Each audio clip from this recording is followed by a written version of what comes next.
Maintenant, vu que nos auditoires sont petits, nous allons essayer de nous dépêcher, de sortir afin de pouvoir. Nous travaillons dans ce seul but, pour que vous reconnaissiez la présence de Jésus-Christ. Voyez, s'il est présent, alors, eh bien, tout est réglé. Il a formé la parole. Il est ici pour la confirmer. Il prouve qu'il va la confirmer. Il est exactement le même hier, aujourd'hui et éternellement.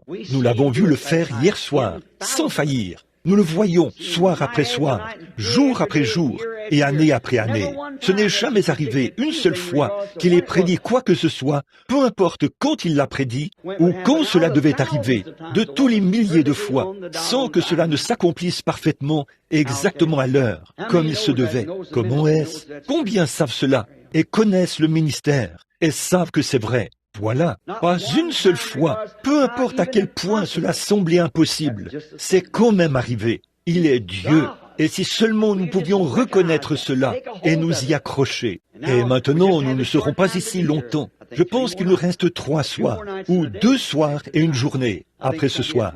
Je pense que la dernière réunion est dimanche après-midi. Nous essayons de terminer le dimanche après-midi pour que les pasteurs et tout le monde. Nous ne voulons pas vous empêcher d'aller à votre église. Nous voulons simplement ajouter à l'église et vous donner plus de foi dans le Dieu que vous servez dans votre église. Voyez? Et nous ne voulons pas que les portes de l'église soient fermées. Absolument pas. Nous voulons que vous restiez là-bas, mais nous essayons simplement de vous aider, de vous encourager. Un réveil ne signifie même pas d'ajouter à l'église. Un réveil signifie de raviver ce que vous avez déjà. C'est vrai. Un réveil. J'ai observé une fois, au bord de la mer, où un vent soufflait et tout s'agitait. Eh bien, ce n'était pas au bord de la mer, c'était au lac Michigan. Je me tenais là à regarder les vagues comme elles venaient. Oh, cette mer était très agitée. Oh, les eaux étaient très agitées. Et les bateaux étaient ballottés. Et je me suis dit, qu'est-ce qui se passe? Je me suis dit, eh bien, le lac a un réveil. C'est tout. Il saute et s'agite. Pourquoi? Il y a un vent impétueux qui s'abat sur lui. Je me suis dit, eh bien, tu sais quoi? Il ne contient pas une seule goutte d'eau de plus en ce moment que lorsqu'il était parfaitement calme.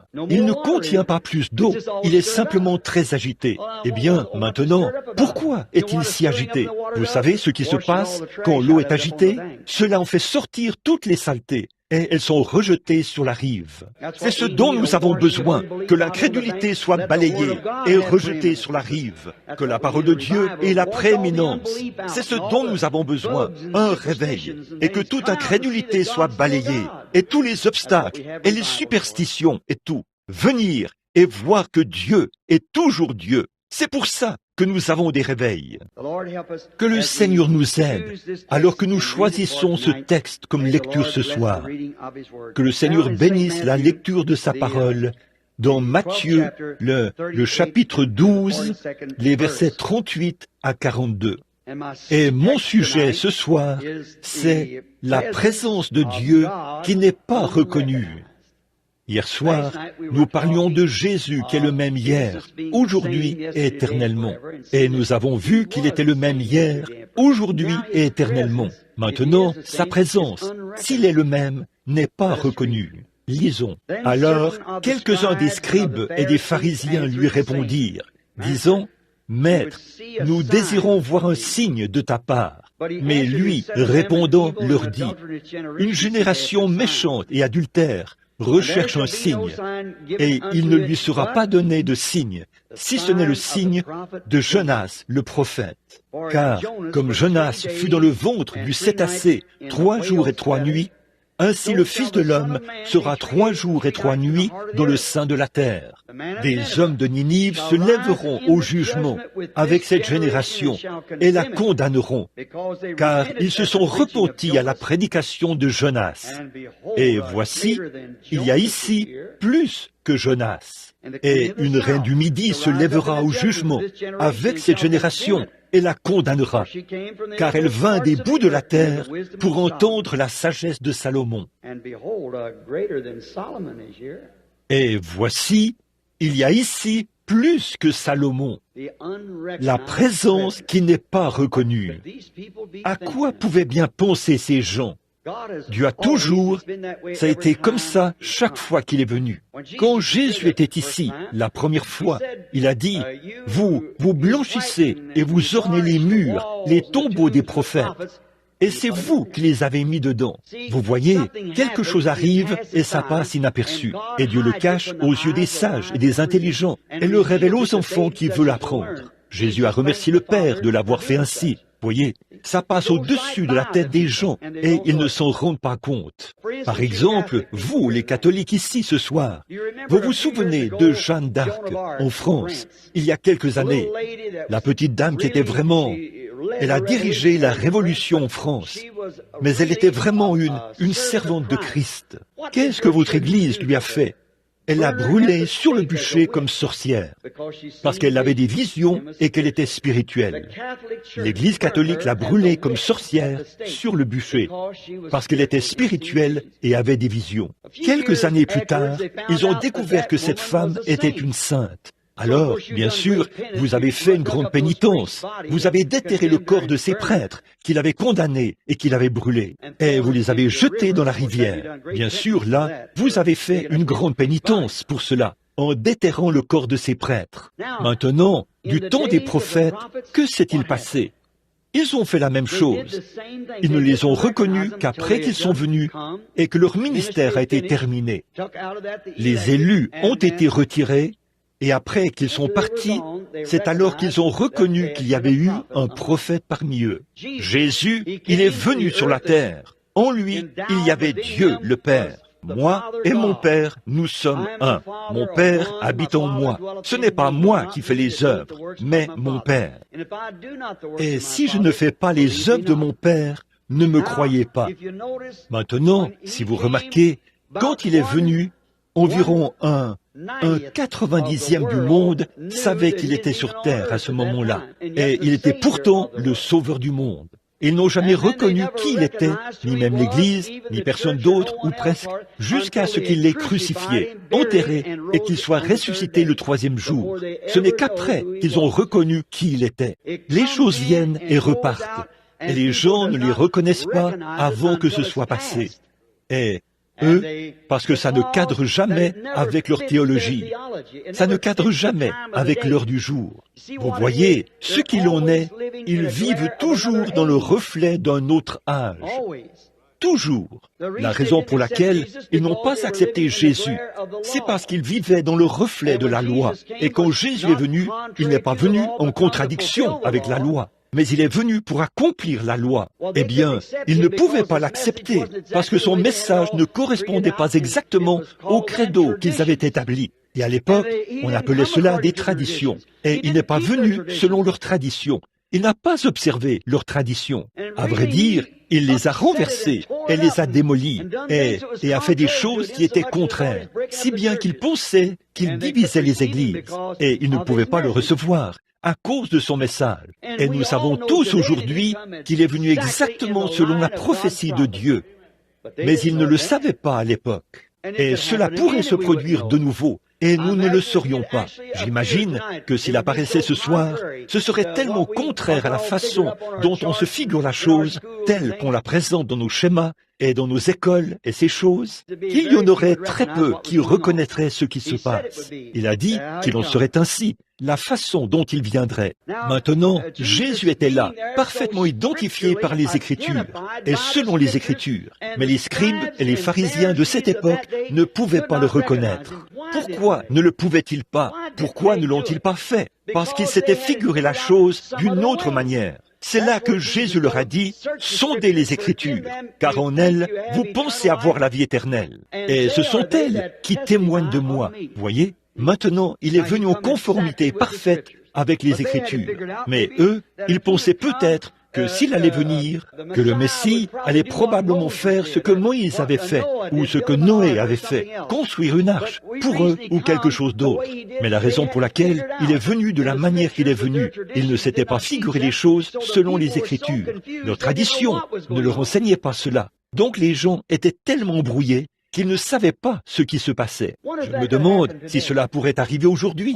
Je me demande si cela pourrait être différent de ce que nos traditions nous ont enseigné. Cela pourrait venir et quelque chose pourrait se passer et nous ne le saurions même pas avant, que ce soit déjà arrivé et là, ce serait passé et complété. C'est à peu près la façon que ça va arriver. Savez-vous que lorsque Jean-Baptiste est venu sur la scène, cela avait été prédit depuis le livre d'Ésaïe, des centaines d'années auparavant. Ésaïe avait prophétisé environ 800 ans, je crois, avant la venue de Christ. Saviez-vous que Jean est venu exactement comme Ésaïe a dit qu'il viendrait?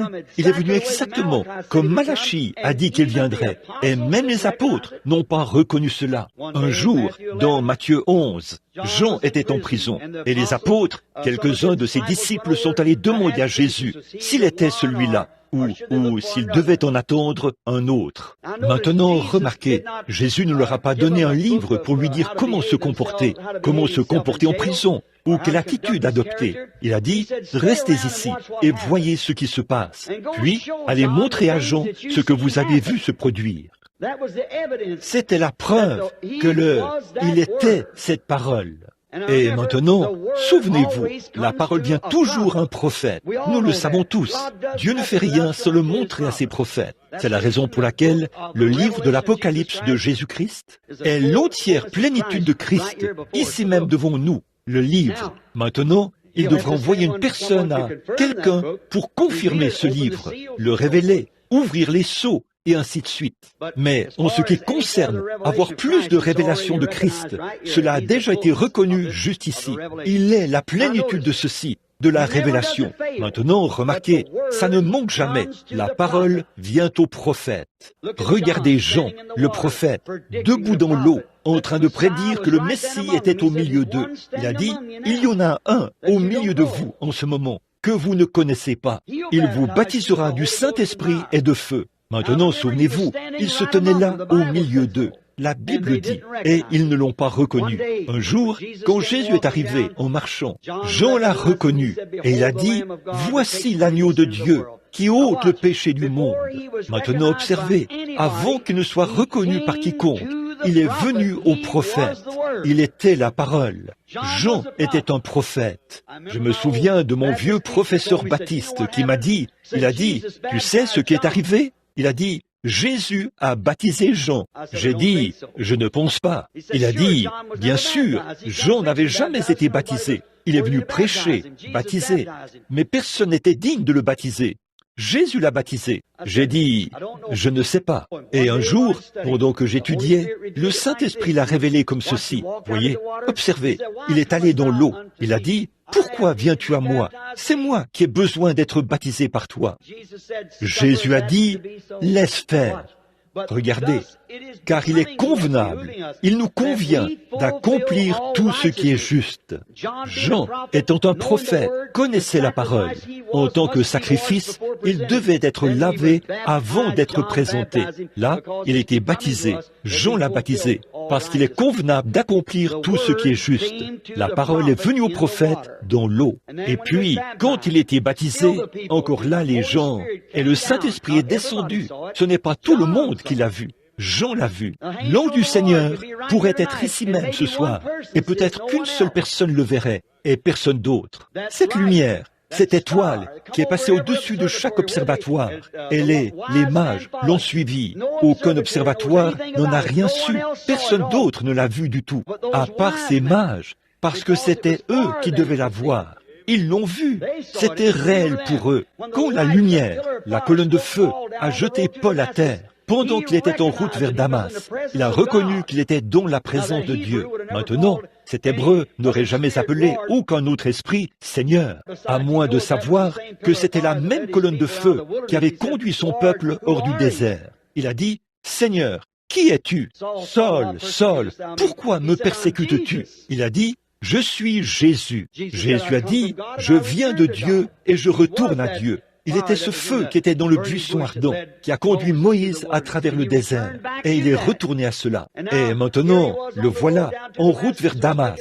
Il était jeté à terre, et tous les hommes qui étaient avec lui n'ont jamais vu cette colonne de feu. Cela était si réel pour Paul, qu'elle lui a fait perdre la vue. Et il a fallu qu'on le conduise à une rue appelée la droite, à Damas. il était aveugle. Ananias, un prophète là-bas, a eu une vision. Il est allé lui imposer les mains. Puis Paul a reçu le Saint-Esprit. Les écailles sont tombées de ses yeux et il pouvait voir de nouveau. C'était tellement réel pour lui qu'elle lui a fait perdre la vue.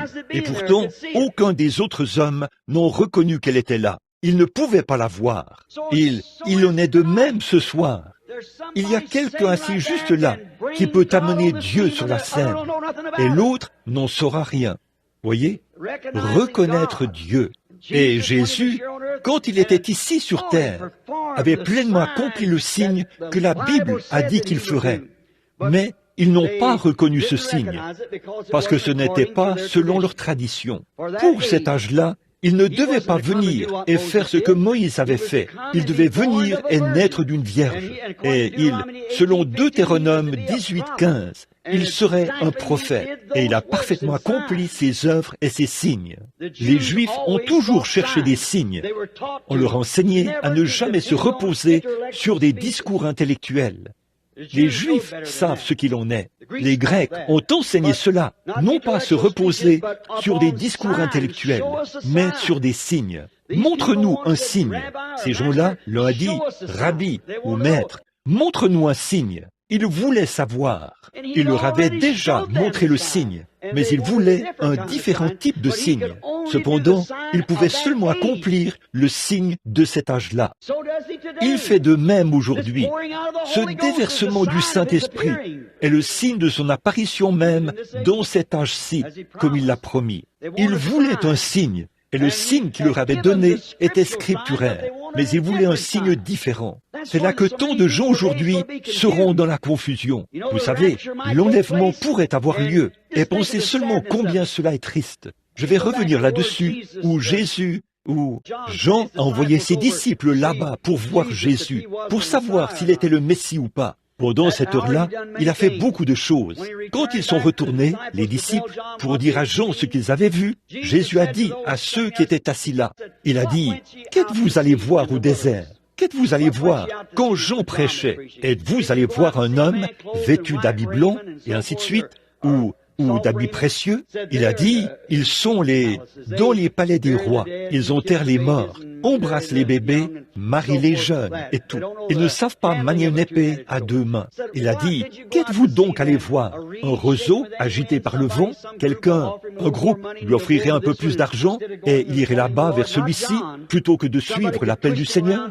Pas Jean. Quelqu'un pourrait le faire changer d'avis en disant, nous te donnerons plus si tu nies ceci et que tu acceptes ceci. Pas Jean. Il a dit, qu'êtes-vous donc allés voir? Un prophète? Il a dit, je vous dis, plus qu'un prophète.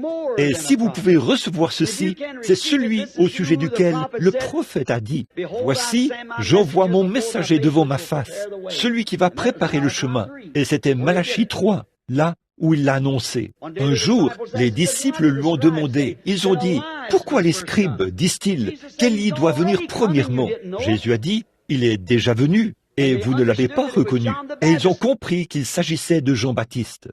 Ces apôtres élus ne pouvaient toujours pas voir qui il était. C'était Élie.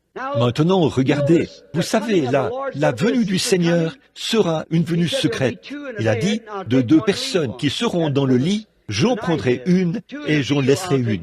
C'est là où il fait nuit. De deux personnes qui seront dans un champ, j'en prendrai une et j'en laisserai une. Vous savez, il y a tellement de gens qui disparaissent chaque jour de la face de la terre, dont on perd la trace. Un de ces jours, il est possible que les gens disent peut-être, eh bien, vous voulez dire que la tribulation, que la chose est sur nous maintenant? Je pensais que l'Église allait partir avant la tribulation. Ils ne se rendent pas compte et ne comprennent pas que l'enlèvement pourrait avoir lieu sans qu'ils en sachent rien. C'est le départ secret de l'Église. Et réfléchissez, les gens vont continuer de prêcher, disant qu'ils croient que les gens reçoivent le salut, qu'il y a plus de membres dans l'Église. Et ils vont construire des églises et continuer comme ils le faisaient à l'époque de Noé, et ainsi de suite, sans savoir ce qu'il en est. Et l'enlèvement aura déjà eu lieu. C'est déjà arrivé et vous ne l'avez pas su. Il y a des centaines de personnes qui disparaissent de la terre sans qu'on sache où elles se trouvent. On ne peut pas les retrouver. Quelqu'un s'en allait quelque part et on n'en a plus entendu parler. et ce pourrait être l'enlèvement. Je vous le dis, mes amis, juste parce que nous sommes membres de l'Église, ou quelque chose comme ça n'a pas beaucoup d'importance pour nous. Vous feriez mieux de resserrer cette armure. Vous feriez mieux de prendre toute cette parole de Dieu et de vous y cramponner et d'arrêter d'agir comme Hollywood ici. C'est rendu ici même, dans l'Église, et c'est une honte. Mais Hollywood rayonne. Elle produit une lumière brillante. Et l'Église aujourd'hui essaie de se comparer à Hollywood. Christ n'est pas dans les choses d'Hollywood. Christ est dans l'individu. Hollywood rayonne, ou Hollywood brille avec éclat, tandis que l'Évangile rayonne dans l'humilité. Dieu n'est pas dans ces grands endroits luxueux et toutes ces choses que nous voyons. Il vient dans l'humilité, sous la forme de la douceur et de la gentillesse, passant au milieu de nous. Et si vous connaissez la parole, vous allez voir cela. Celui qui a un œil pour entendre, qu'il entende ce que l'Esprit dit aux églises. Voyez, bon, maintenant, aujourd'hui, ceux qui a été identifiés, il s'est identifié clairement aux croyants ce jour-là, ceux qui attendaient cela. Regardez Pierre et André, regardez Nathanaël, il n'avait aucun doute dans son esprit. Regardez la femme au puits, elle n'avait aucun doute à ce sujet. Mais ces pharisiens, quelques jours avant, où se situe notre texte de ce soir, ils l'ont vu faire cela et l'ont ensuite appelé Belzébul, un démon. Les œuvres avaient été accomplies. Ils devaient répondre à leur assemblée. Donc, la seule chose qu'ils pouvaient faire, c'était de l'appeler un mauvais esprit. Belzébul était un démon, comme un diseur de bonne aventure, ou quelque chose comme ça. Et tout le monde sait que la divination, c'est du diable. Et il faisait une comparaison, alors qu'il était la parole qui connaissait le secret du cœur, et prouvait qu'il était ce prophète qui devait être suscité pour nous en ce jour-ci, le prophète rédempteur. Et quand il a fait cela, l'Église de ce jour-là a déclaré qu'il était Belzébul. Vous voyez ce qu'ils étaient? Il a dit, vous êtes aveugles. Vous conduisez des aveugles. Ils n'entreront pas et ils ne laisseront pas entrer ceux qui sont sous leur conduite. Ce que nous voulons faire aujourd'hui, c'est de découvrir la vérité. Nous devons connaître la vérité. Est-il le même? Est-il ici pour accomplir ce qu'il a promis d'accomplir? Sondez les Écritures et voyez ce qu'il est censé faire aujourd'hui. C'est la raison pour laquelle John Wesley ou Martin Luther ne pouvaient pas continuer avec le message de Wesley. Il l'avait organisé et on ne pouvait pas aller plus loin avec cela. Ensuite, Luther est venu, sorti de l'Église catholique, et lui, c'était un fou pour eux. Mais il avait le message de la justification, parce que c'était la parole de Dieu, une promesse. Alors après sa mort, ils ont établi l'organisation de Luther. Puis, qu'est-ce qui est arrivé? C'est de nouveau devenu tout un méli-mélo. Et selon les Écritures, il devait paraître un autre âge de l'Église. Et quand c'est arrivé, l'âge de l'Église de Philadelphie apparut, John Wesley. Et ce qui est arrivé, ça s'est dirigé continuellement vers l'ouest. Et quand c'est arrivé, il y avait l'âge de l'Église. Et John Wesley avait été suscité. Mais Luther ne pouvait pas le recevoir parce qu'il s'était déjà organisé avec la justification. Il ne pouvait pas accepter la sanctification. Puis, quand les Wesleyens se sont organisés comme ils l'ont fait et que les petites branches sont sorties, ce qui est effectivement arrivé, le message pentecôtiste est arrivé, la restauration des dons. Aucune d'entre elles ne pouvait bouger. Elles étaient déjà organisées. Maintenant, ce qui est pitoyable, c'est que les pentecôtistes se sont tellement organisés. Regardez le jour où nous vivons, ce qui est promis pour ce jour-ci. Où en sommes-nous? Nous avons avancé. La colonne de feu avance. Et les enfants d'Israël avançaient avec la colonne de feu. Sinon, ils retournaient en Égypte. Nous devons avancer avec la parole. Et aujourd'hui, nous devenons si paresseux. L'Église devient si mondaine et si indifférente. Et leurs esprits sont si embrouillés par la télévision et par nos aimants Suzy et certaines de ces sottises. Et nous restons à la maison. Cela montre où se trouve le cœur des gens. Vous pouvez leur dire que ces choses sont mauvaises. Et ils pensent que vous êtes fous. Qu'est-ce que c'est? Ils aiment le plaisir plus que Dieu. Voyez?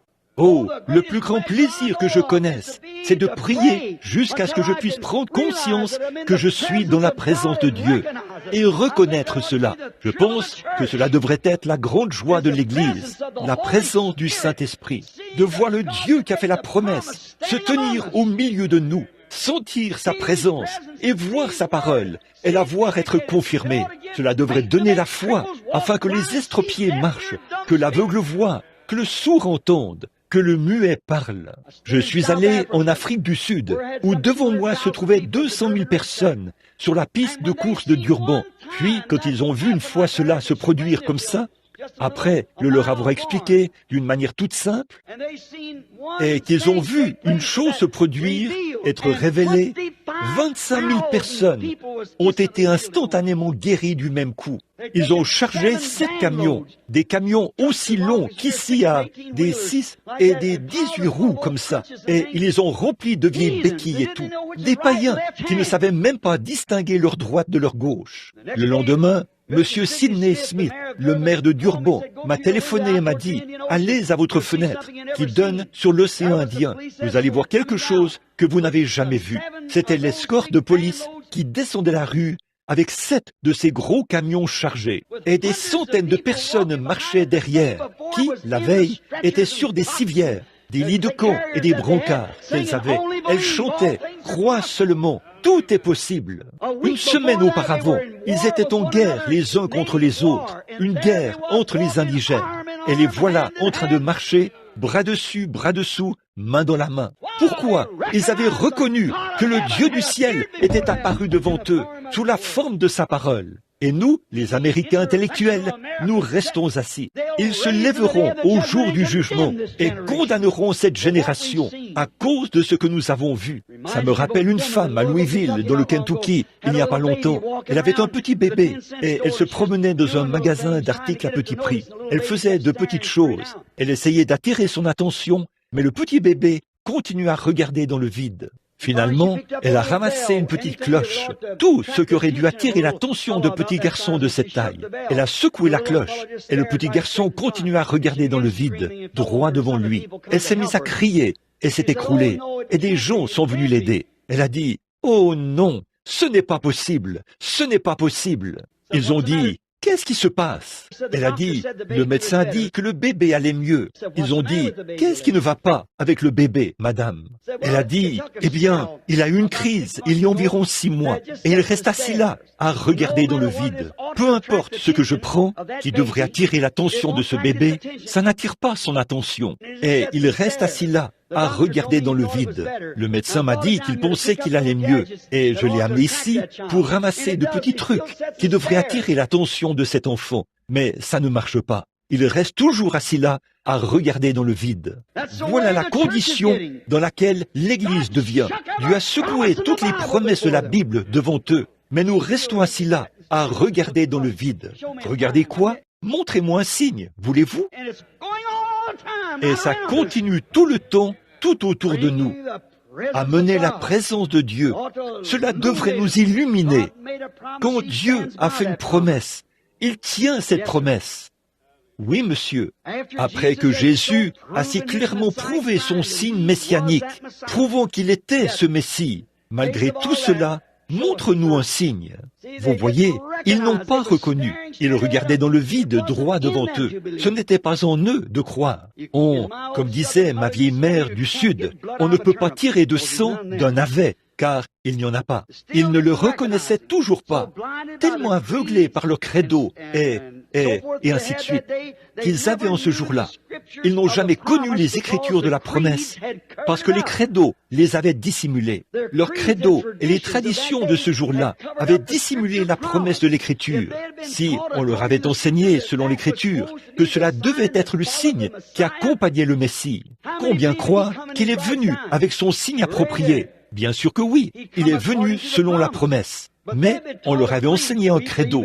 Nous croyons en ceci et nous croyons en cela. Ils croient tous en Dieu, tous. Aujourd'hui, nous les Américains, en particulier, nous pensons que nous serons exemptés parce que nous construisons de grandes églises et que nous avons de bons pasteurs et ces choses. Souvenez-vous, si tel était le cas, Dieu serait injuste s'il nous faisait entrer comme ça, car Caïn et Abel, les 2 premiers adorateurs en dehors de l'Éden, ils ont construit un autel pour le Seigneur. Tous les 2 ont offert des sacrifices. Tous les 2 ont offert des dons. Tous les 2 ont prié. Mais l'un était juste et l'autre avait tort. Remarquez, nous devons avoir la vérité. Et la vérité est la parole de Dieu, toujours. Maintenant, c'est la même chose aujourd'hui. Les gens deviennent si aveuglés. Ils disent, je dis, êtes-vous chrétien? Oh, je fais partie de telle et telle chose. Vous voyez, ça n'a rien à voir avec ça. Je n'ai rien contre cela. Mais ce n'est pas ce que j'essaie de vous dire.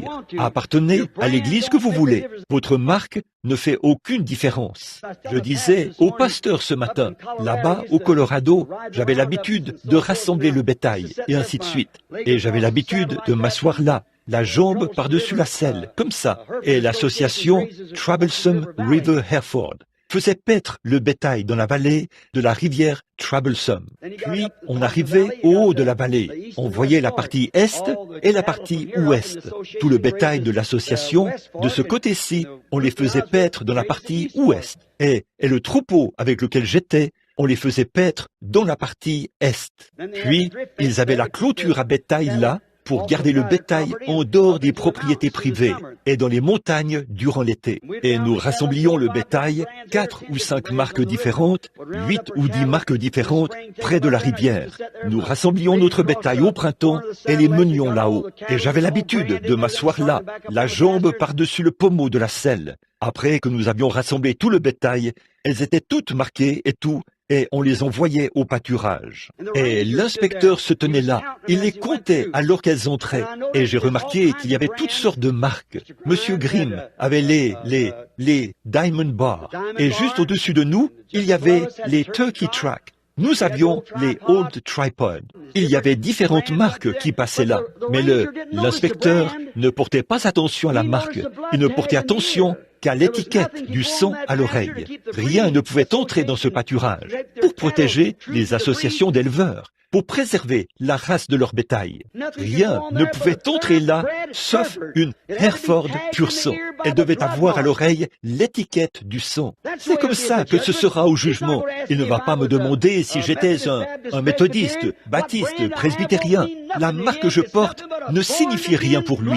Ce n'est rien d'autre qu'un chrétien né de nouveau, un chrétien né du sang de Jésus-Christ. C'est ça qui va entrer. Rien de moins que cela entrera. Maintenant, nous voulons nous souvenir de cela. Eh bien, quand il n'est pas reconnu, sa puissance n'est jamais révélée. Quand il n'est pas reconnu, peu importe combien Dieu est présent, vous devez croire cela. C'est tout. Comme la femme avec la perte de sang. Tous ces gens qui passaient par là et tous ces gens qui étaient là disaient, voilà le rabbi, c'est le type qui prétend être un prophète, c'est le fanatique. Et tout ce genre de choses. Mais qu'est-ce qui est arrivé? Cette petite femme avait une perte de sang et elle avait entendu parler de lui. Et quand elle est descendue là, peu importe ce que quiconque disait, elle a reconnu qui il était. Elle a dit, si seulement je peux toucher son vêtement. Voyez? Et quand cette foi authentique en Dieu est devenue une chose indéniable pour elle, qu'est-ce que cela a libéré? Cela a libéré sa puissance pour la guérir. Cela l'a touché de telle sorte qu'il s'est retourné et lui a dit quel était son problème. Il a dit, ta foi t'a sauvé. Qu'est-ce qu'il a fait? Sa foi. Les autres qui se trouvaient là étaient peut-être plus malades qu'elle, mais voyez-vous, elle a reconnu sa présence. Elle savait qu'elle devait saisir l'occasion qui se présentait à elle. Si seulement nous pouvions faire ça ce soir, les amis, si nous pouvions seulement reconnaître qu'il paraît devant nous dans ces réunions, dans un seul but, c'est pour libérer pour nous les désirs que nous avons en lui. Mais il faut que nous reconnaissions sa présence. Et maintenant, le moyen de reconnaître sa présence, c'est quand la parole promise pour cet âge-ci est manifestée. Non pas la parole promise de l'âge de Moïse, ni aucun des autres âges. La promesse de la parole pour cet âge-ci. Maintenant, nous découvrons qu'il a poursuivi son chemin. Et Jairus, un petit homme là-bas, dont la fille était morte, il croyait que ce qu'il disait était la vérité. Maintenant, souvenez-vous, il était sacrificateur. Et cela lui était défendu, car il avait été clairement dit que quiconque s'associe à lui serait expulsé de la synagogue. Eh bien, qu'il soit expulsé ou pas, il était convaincu que Dieu était présent en Christ et que c'était la parole. Alors, qu'est-ce que cela a fait? Cela a libéré la puissance de résurrection qui était en lui. Amen. cela a ressuscité une fille qui était morte, qui avait été étendue là, parce qu'il a reconnu que Dieu était en Christ et que sa présence était dans sa maison. Mais dans la ville où il avait grandi, cette même puissance était en lui, dans la ville où il avait grandi. Mais ils ne l'ont jamais reconnu. Sa présence, pour eux, ne signifiait rien. Peut-être un fanatique. D'où viennent ces choses? Ils me disent que tu fais telle et telle chose. Je veux te voir faire ça ici. N'avez-vous pas déjà entendu ça? S'ils, vous, bande de pentecôtistes, et vous autres, vous croyez en la guérison divine? Voici un tel ici. J'aimerais bien vous voir le guérir. C'est ce même vieux démon, le même qui a dit, si tu es le Fils de Dieu, ordonne que ces pierres se changent en pain. C'était le même vieux démon, quand on a couvert ses yeux et qu'ils l'ont frappé sur la tête avec un bâton, en disant, maintenant, ils se passaient le bâton l'un à l'autre et disaient, dis-nous qui t'a frappé, et nous te croirons. Si tu es un prophète, il ne l'a jamais fait. Il ne fait le bouffon pour personne. Oui. Le même, lorsqu'il était sur la croix, a dit, si tu es le Fils de Dieu, descends de la croix et prouve que tu es le Fils de Dieu. Il aurait pu le faire. Ils lui ont rendu le plus grand hommage qu'il ait jamais eu là, mais ils ne le savaient même pas. Ils ont dit, il a sauvé les autres, il ne peut pas se sauver. S'il s'était sauvé lui-même, il n'aurait pas pu sauver les autres. Il s'est donné afin qu'il puisse sauver les autres. Vous voyez, ils n'ont pas reconnu la présence de Dieu. C'est tout. Maintenant, cela libère la puissance pour guérir. Et quoi? Cela libérera la puissance qui ouvrira vos yeux pour que vous puissiez le reconnaître, ou qui aveuglera vos yeux pour que vous ne puissiez jamais le reconnaître. Ce qui ouvre les yeux de l'un ferme les yeux de l'incroyant. Mais dans la ville, il n'avait aucune confiance en lui. À la maison du pharisien, il l'a invité à venir. Chez Simon, un pharisien, qui avait préparé un grand souper. Et ce pharisien voulait leur prouver qu'il n'était pas un prophète.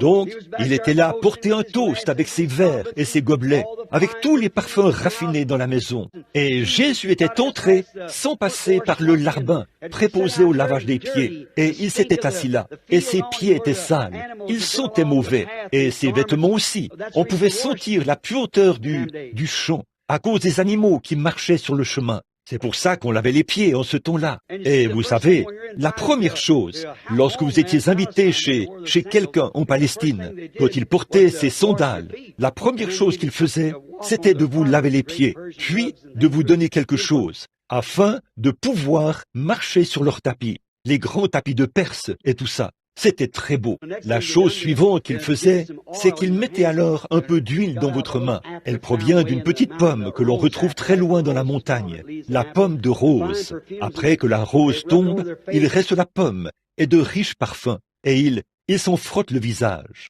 Et ces rayons directs du soleil palestinien sont terribles.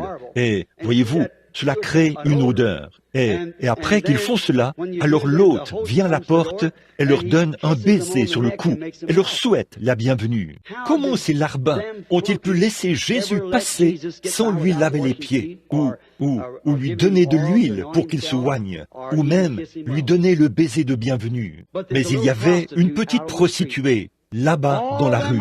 Tous ces religieux qui étaient là, aucun d'eux ne l'a reconnue. Et une petite femme de mauvaise vie, elle a regardé par la porte peut-être, et elle l'a vu assis, faisant tapisserie. Il se trouve dans cette même situation encore aujourd'hui. Au milieu d'une bande de religion, il fait tapisserie, sans bienvenue et indésirable. Souillé, sale, un exalté, c'est comme ça qu'il l'appelle. Une sorte de personne qui n'est pas saine d'esprit, un diseur de bonne aventure, de la télépathie mentale, ou une sorte de mauvais nom. Et Jésus, je vais y arriver dans quelques minutes, a dit, quiconque parlera contre le Fils de l'homme, il lui sera pardonné. Mais quand le Saint-Esprit sera venu pour faire la même chose, un seul mot contre cela ne vous sera jamais pardonné. Voyez? Mais là, cette petite femme a vu qu'il avait besoin qu'on lui rende un service. Et elle s'est vite empressée d'aller chercher une boîte d'albâtre remplie d'huile. Elle a dû l'acheter avec l'argent de sa prostitution. Mais qu'est-ce que c'était? Elle a peut-être pensé, il est un prophète. Mais je me souviens d'une autre femme dans la même condition que moi, une autre personne comme moi. L'occasion s'est présentée à elle et elle l'a reconnue. Et elle a été pardonnée. Là-bas, au puits de Sichar, hier soir, nous en avons parlé. Et si je peux seulement arriver à lui, je sais qui il est. Je vais lui rendre service. Quant aux autres, peu m'importe ce qu'ils font, je vais lui rendre service. Je reconnaîtrai qu'il est le Fils de Dieu. Elle est entrée en courant, elle est arrivée près de lui, et elle se sentait si coupable. C'est ainsi qu'un vrai pécheur repentant se sent dans sa présence. Coupable. Et les larmes ont commencé à couler, et elle essayait de les cacher. Ses larmes tombaient sur ses pieds. Elle s'apprêtait à l'oindre, mais les larmes tombaient sur ses pieds. Elle a commencé à les essuyer, et elle pleurait, et elle les essuyait avec ses mains, et ses pieds devenaient boueux à cause de la saleté qui y était. Et si vous voulez vraiment y croire, avec l'odeur des animaux sur la route, tout le monde parcourait le même chemin. Et il était là, il sentait mauvais, assis là, et ses larmes tombaient sur ses pieds, et elle essayait de les essuyer. Elle n'avait pas de serviette. Qu'est-ce qui est la beauté et l'honneur de la femme? Sa chevelure. C'est pour ça que beaucoup d'entre vous, les femmes aujourd'hui, vous les avez coupées. C'est mal. Elle a pris ses cheveux et a commencé à laver ses pieds et à les essuyer avec sa jolie chevelure. Elle lui enlevait la mauvaise odeur en la prenant sur elle-même, portant son opprobre. Oh là là, c'est là que vous reconnaissez qui est en votre présence. Voyez, il faudrait que nos sœurs se tiennent presque sur la tête pour avoir assez de cheveux pour faire ça. Alors là, elle a lavé ses pieds, les a essuyés avec les cheveux de sa tête, et elle a baisé ses pieds. Et ce vieux Simon, debout là, a dit, « Oh, je peux le voir exploser. » Il n'a pas reconnu qui il était. Il a dit, « Je vous ai dit qu'il n'était pas un prophète. S'il était un prophète, il aurait reconnu quel genre de femme est près de lui. » Jésus n'a pas bougé un pied. Il l'a simplement regardé. Et elle avait peur. Puis, après que ses pieds ont été lavés, qu'elle lui a rendu ce service, il a regardé là et a dit, « Simon, j'ai quelque chose à te dire. Tu m'as invité ici, tu m'as fait venir ici. » Autrement dit, il avait une petite idée derrière la tête. Tu voulais m'exposer, tu voulais prouver que je ne suis pas ce que je suis. Et toi, quand tu m'as fait venir ici, tu aurais dû avoir quelqu'un qui me lave les pieds, mais tu ne l'as pas fait. Tu aurais dû me donner de l'huile pour oindre ma tête, mais tu ne l'as pas fait. Tu ne m'as jamais donné le baiser de bienvenue. Et cette femme, depuis que je suis ici, a lavé mes pieds de ses larmes et les a essuyés avec ses cheveux. Elle n'a pas cessé de baiser mes pieds depuis que je suis ici. J'ai quelque chose contre toi, Simon. Puis, il s'est tourné vers elle. Je peux juste l'imaginer debout là, avec ses beaux grands yeux rougis par les larmes, et son visage, où il y avait de la graisse et de la poussière de la route sur son visage. Puis elle s'est dit, là, ai-je mal agi? Ai-je mal agi? Il a dit, et je lui dis, ses nombreux péchés ont tous été pardonnés. Va en paix. Qu'est-ce que c'était?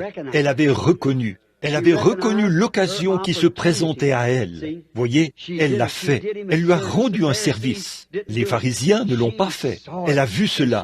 Elle a reconnu sa présence. Et qu'est-ce que cela a fait? Cela a lavé. Qu'est-ce que cela a libéré pour elle? Le pardon. Cela a libéré pour elle le pardon de ses péchés. Qu'est-ce que cela a aussi fait? Cela a également libéré la puissance de Dieu pour montrer à ses incroyants qu'il était un prophète. Il savait qui elle était. Cela a également libéré la joie et la puissance et la vie éternelle. Cela a libéré ça. Mais celui qui a fait qu'un énorme clou soit planté dans ses pieds précieux, il n'a jamais reconnu la présence de Dieu en lui. Il voulait aussi qu'il lui fasse un tour de passe-passe. Un divertissement. C'est ce que le monde veut aujourd'hui. C'est un tas de divertissements. Ils ne veulent pas de l'Évangile. Ils veulent être divertis. Et Pilate a dit, j'aimerais voir un miracle de sa part, ou quelque chose comme ça. Amenez-le ici, en plein dans la présence de Dieu, et il l'a rejeté. Parce que, quoi? Il appréciait là l'opinion publique plus qu'il appréciait d'avoir la possibilité d'être dans la présence de Dieu. Qu'est-ce qui est arrivé? La femme a été pardonnée et a reçu la vie éternelle. Mais lui, il a perdu son esprit et est devenu fou. Puis, il s'est suicidé en se noyant en Suisse. Maintenant, préoccupé, tellement préoccupé de l'opinion courante de cette époque, qui disait « il était Belzébul, il n'était qu'un imposteur, il n'y avait vraiment rien de vrai le concernant ». Qu'est-ce qu'il a fait? Il l'a refusé. Il a refusé sa chance dans la présence de Dieu. Il aurait pu être pardonné.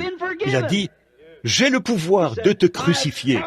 J'ai le pouvoir de te relâcher. » Il a dit, « Tu n'as aucun pouvoir à moins qu'il ne t'ait été donné de mon Père. » Il aurait dû savoir, s'il avait connu l'Écriture. Et lui, étant juif, aurait dû savoir cela. Mais voyez-vous, les traditions qui lui avaient été enseignées l'avaient vraiment influencé. C'est la même chose aujourd'hui. Si seulement il avait été enseigné de la bonne façon, si cet homme avait cru ce que disent les Écritures, mais sa tradition l'en a éloigné. Il en est de même aujourd'hui. Les gens vont prendre le véritable évangile, où le Saint-Esprit entre, la puissance et la gloire de Dieu libèrent les pécheurs du péché, les rendent libres, les baptisent du Saint-Esprit, guérissent les malades et opèrent des signes et des prodiges. Et les gens vont s'en éloigner en disant, « Ah, eh bien vous savez ce que croit mon Église? Ça n'a aucun sens. » Voyez, vous renoncez, vous vendez votre droit d'aînesse.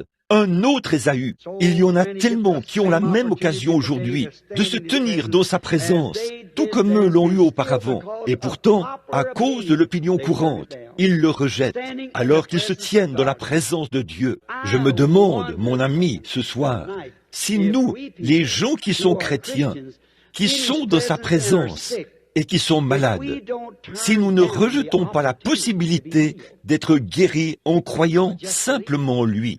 Nous, qui prétendons croire en lui, nous ne reconnaissons pas vraiment sa présence, ce qu'il a promis de faire aujourd'hui. Confirmé par la promesse pour ce jour-là, Jésus réprimandait cette génération pour ne pas avoir cru son signe messianique. Nous le voyons ici, il les réprimandait, il l'appelait Belzébul.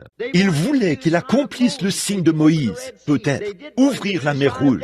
Il voulait qu'il accomplisse le signe de David, prendre le trône et le gouvernement. Mais aucune écriture ne disait qu'il allait faire cela. Il devait être un prophète. Il viendra en tant que roi. Il devait être prophète en ce temps-là. Et il accomplit le signe que Dieu avait dit qu'il accomplirait dans ces jours-là. Et encore là, il voulait qu'il accomplisse un signe qui les satisferait. Voyez? Et je me demande si nous ne cherchons pas trop loin quelque chose qui est juste à côté de nous. Je me demande si ça pourrait être la même chose, si nous pourrions passer à côté de l'occasion qui nous est présentée. Souvenez-vous, comme les types d'autrefois, les types ne peuvent jamais être anéantis.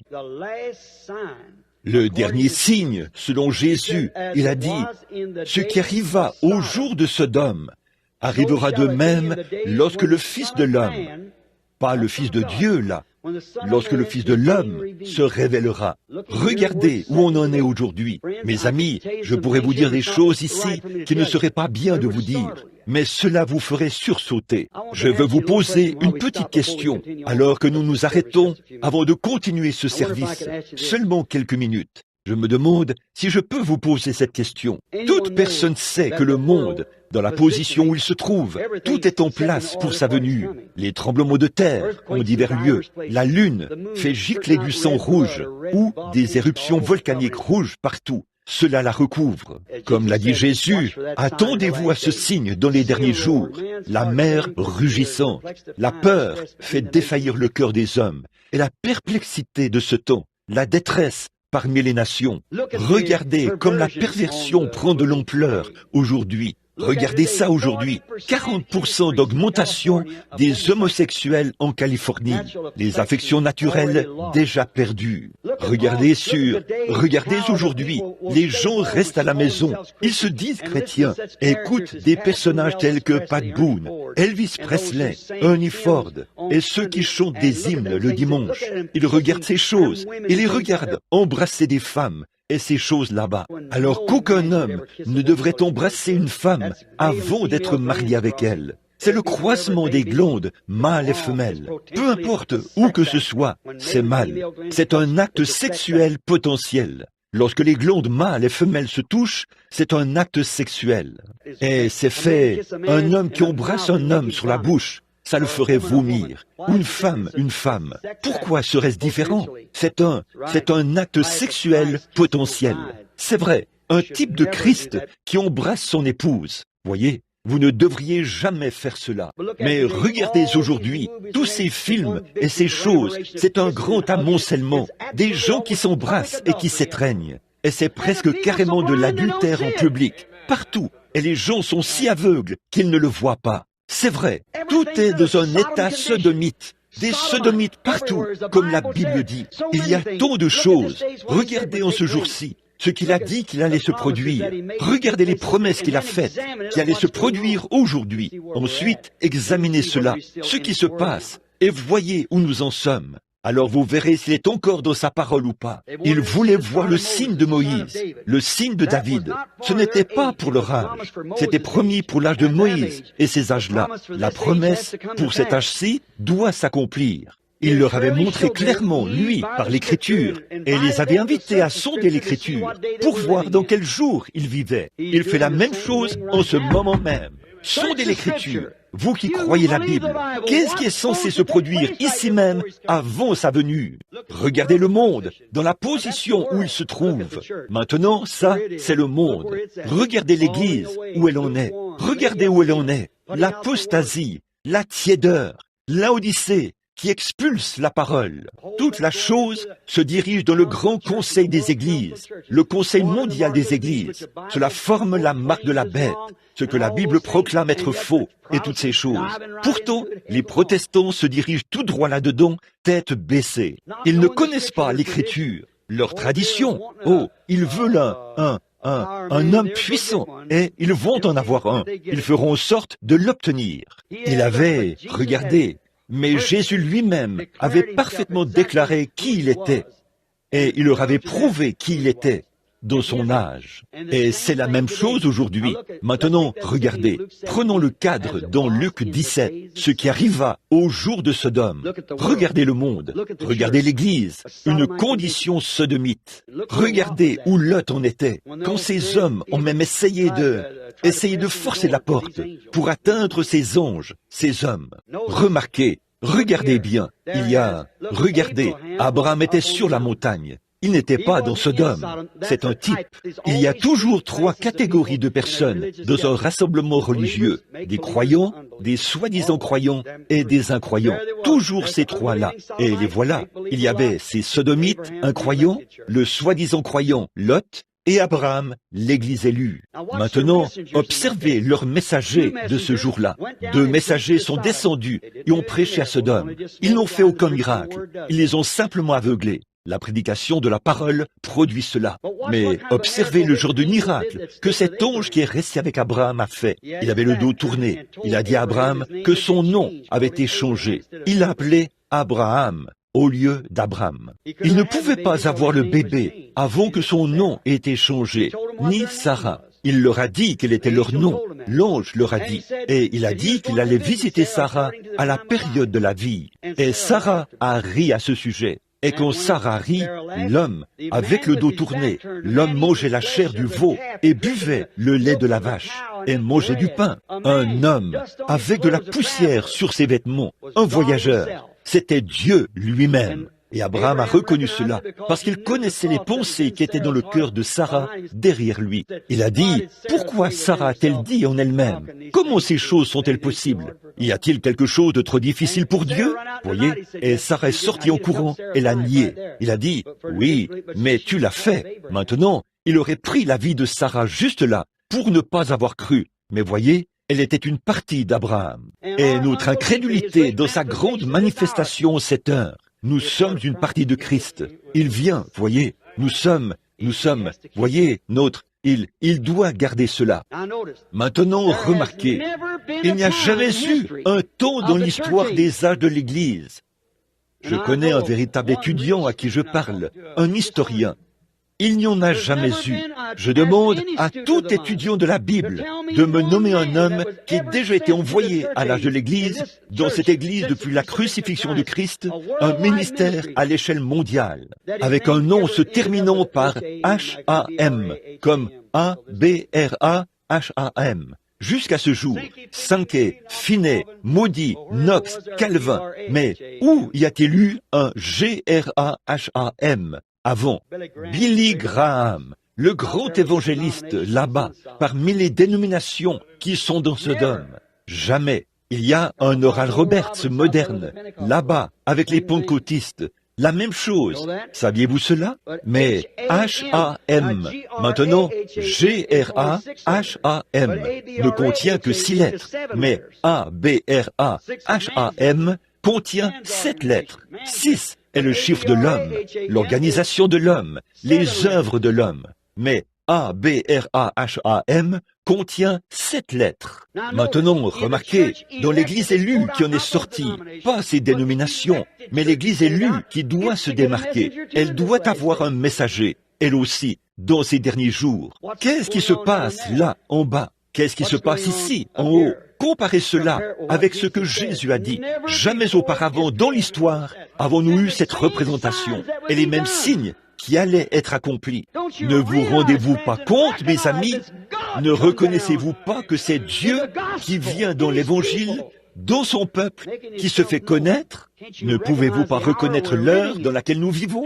En sommes-nous simplement rendus à taper un peu des mains, à jouer du piano, à réciter ceci, et nous nous sommes éloignés de la parole, au point où nous sommes tellement aveugles à cela? Certainement que non. Reconnaissons l'heure dans laquelle nous vivons. Pierre, Nathan, ou Nathanaël plutôt, et la femme, ils l'ont reconnu. Ils ont reconnu son signe, le signe messianique. C'est pareil aujourd'hui, ces choses que je dis. Puis, pour cet âge-ci, Jésus a dit, maintenant, observez, il fait référence au passé maintenant. Il leur parle d'un âge. Dieu, dans n'importe quel âge, quand il a envoyé son message, qui était sa parole, elle a identifié pour cet âge. Pour les gens qui le croyaient, c'était un grand moment pour eux. Les gens qui ne le croyaient pas sont allés dans le chaos. Il en a toujours été ainsi, comme au jour de Jésus. C'était la même chose. Regardez-le se tenir là, à ce moment-là. Il a dit, ce qui arriva au jour de Jonas, dans Jonas, car comme Jonas a été dans le ventre de la baleine 3 jours et 3 nuits, il en est de même pour le Fils de l'homme.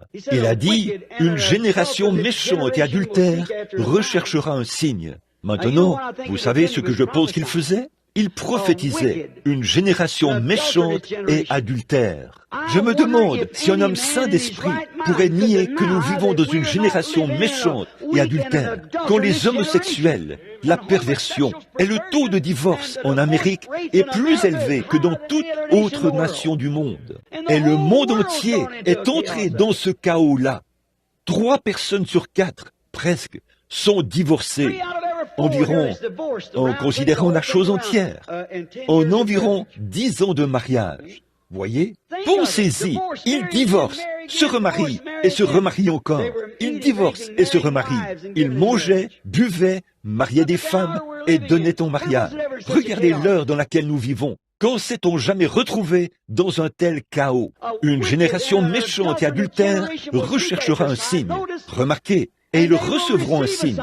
Quoi? Cette génération-ci, car comme Jonas a été dans le ventre de la baleine 3 jours et 3 nuits, le Fils de l'homme doit être dans le sein de la terre 3 jours et 3 nuits. Quel signe cette génération méchante et adultère recevra-t-elle? Le signe de la résurrection. Et aujourd'hui, après 2000 ans, nous voyons encore Jésus-Christ, dans la puissance de sa résurrection, se tenir au milieu de nous, accomplissant les choses qu'il a faites en ce temps-là et qu'il avait promis d'accomplir.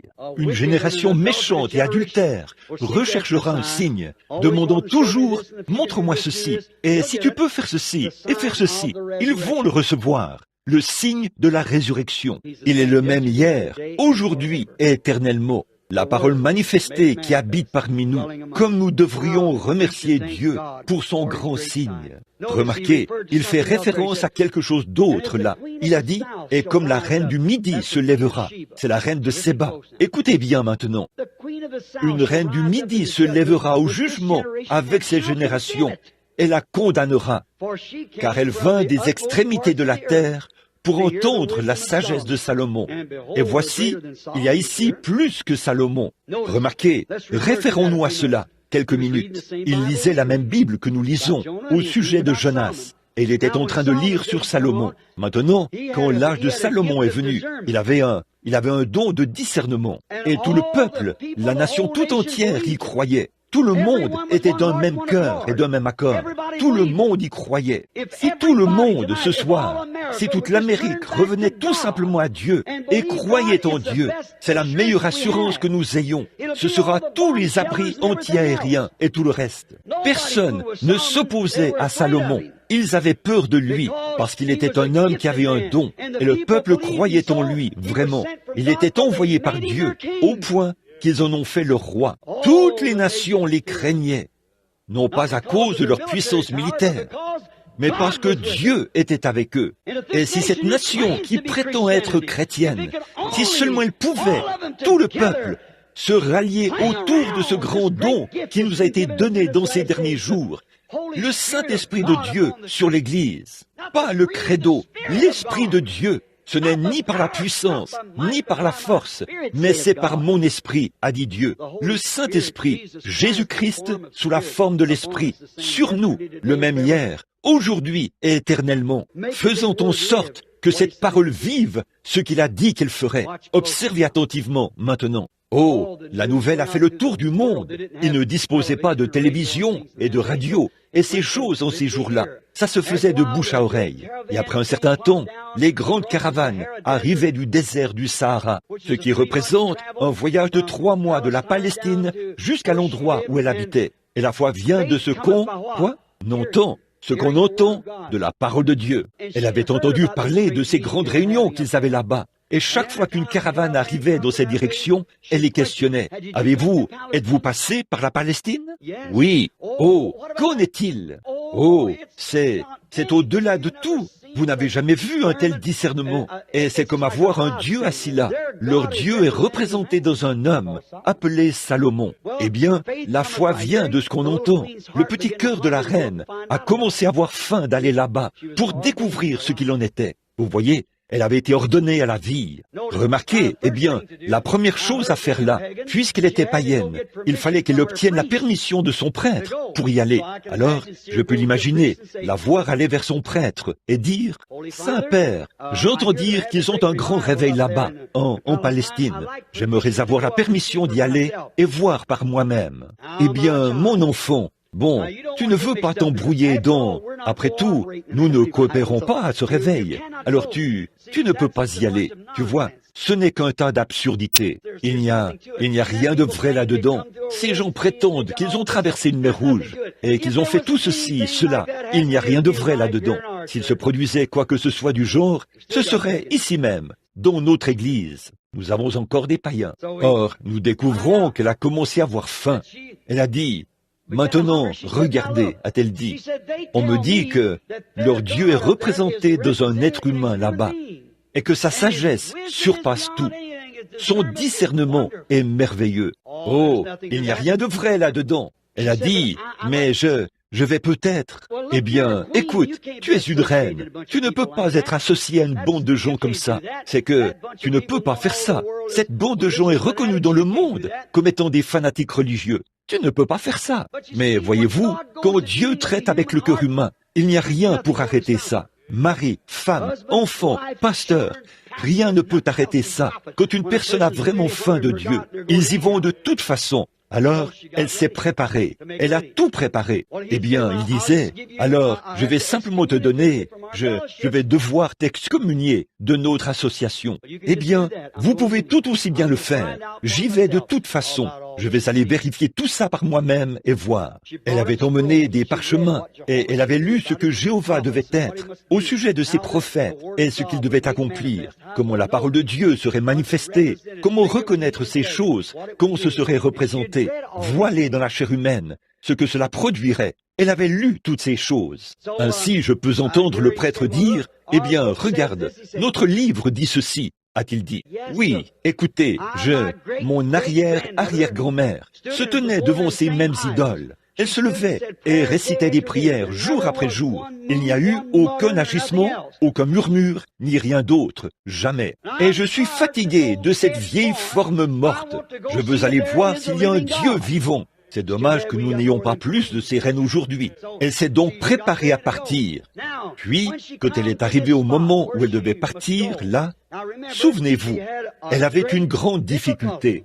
Ce n'était pas aussi facile que ça le serait pour vous. Là, remarquez ce qu'elle devait faire. Voici une autre chose que je ne veux pas laisser de côté. Elle a dit ceci, je vais là-bas et je vais apporter de l'argent. Je vais apporter quelques cadeaux. Et si c'est la vérité, je vais soutenir cela. Si ce n'est pas la vérité, alors je peux rapporter mon argent. Cette femme pourrait enseigner aux pentecôtistes. Oui, monsieur. Il soutient des associations qui rient et se moquent de la guérison divine. Et pourtant, vous soutenez les émissions de radio au lieu de votre propre Église. C'est vrai. Et ces gens rient et se moquent des choses mêmes que vous croyez. Mais elle a dit, je vais l'apporter. Et si ce n'est pas vrai, je peux le rapporter. Maintenant, souvenez-vous, sur ces chameaux, avec toute cette richesse-là, souvenez-vous maintenant, l'armée de cavaliers d'Ismaël était des voleurs dans le désert. Ils étaient là-bas. Quelle chose facile, ça aurait été pour eux de descendre sur cette proie. Et bon, ils auraient tué ces quelques eunuques qui étaient avec elle, pris cet argent et auraient disparu. Mais il y a là quelque chose, quand vous êtes vraiment déterminé et que Dieu se révèle, que vous êtes déterminé à voir Christ, pour vous, il n'y a aucun danger. Vous n'y portez même pas attention. Le médecin dit que vous allez mourir. Vous ne le remarquez même pas. Lorsque vous avez cette détermination en vous, vous savez qu'il y a quelque chose là. Quelque chose au fond du cœur de cette femme brûlait. La foi en Dieu. 3 mois à voyager dans le désert du Sahara, pas dans une Cadillac climatisée. Non, non, ça lui a pris 3 mois pour traverser le désert du Sahara. Peut-être qu'elle voyageait la nuit, elle lisait les rouleaux dans une oasis durant la journée, jusqu'à ce qu'elle arrive. Maintenant, ce n'est pas étonnant que Jésus ait dit qu'elle va se tenir dans les derniers jours et condamner cette génération, car certains d'entre eux ne traverseront pas la rue. Il y a ici plus que Salomon. Le Saint-Esprit lui-même. Voyez, ce n'est pas étonnant qu'elle se lèvera dans les derniers jours et condamnera cette génération. Observez, elle est finalement arrivée. Elle n'est pas venue comme bien des gens. Certaines personnes iront à une réunion inconnue. Elle est venue, a pris ses chameaux et sortie dans la cour.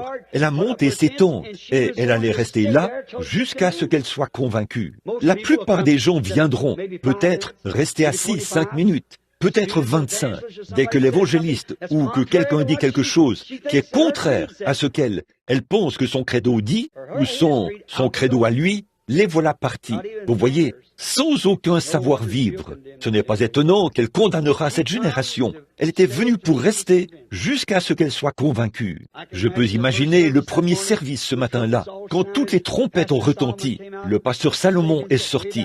Elle était peut-être assise tout au fond en arrière. Elle s'est dit, maintenant, je vais voir par moi-même. Je sais que c'est ce que Jéhovah est censé être. L'homme peut faire des déclarations, mais je vais le découvrir. Elle s'est donc assise là, ce jour-là, et elle observait. Elle a vu tout le monde s'avancer vers l'estrade. Elle a vu que le discernement était parfait. Enfin, disons que sa carte de prière a été appelée, ce qui n'était probablement pas le cas. Mais son temps était venu de se présenter devant Salomon. Et la Bible dit que, quand elle est venue se tenir devant Salomon, Dieu a permis que Salomon connaisse tous ses secrets. Rien n'a été caché. Là, le miracle avait été accompli pour elle. Alors, elle s'est tournée vers l'auditoire et elle a dit, « Toutes ces choses que j'ai entendues sont vraies, et c'est encore plus grand que ce dont j'avais entendu parler. » Voyez? Oh, il n'y avait plus de vie en elle. Elle avait le souffle coupé, car voilà un homme qui ne la connaissait pas, un inconnu, qui lui révélait les choses qu'elle voulait savoir. Oh, et Jésus qui se tenait là, qui était plus que Salomon. Il était la plénitude de la divinité corporellement.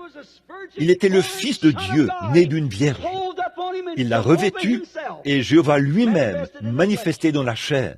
Et voici qu'il était là, se tenant dans la plénitude. Et ils ont dit qu'ils n'allaient pas croire en lui. Un plus grand discernement. Vous voyez, il était Salomon, plus David, plus tout le reste d'entre eux. Ils étaient tous en lui. Tous les prophètes se retrouvaient en lui. Un plus grand que Salomon.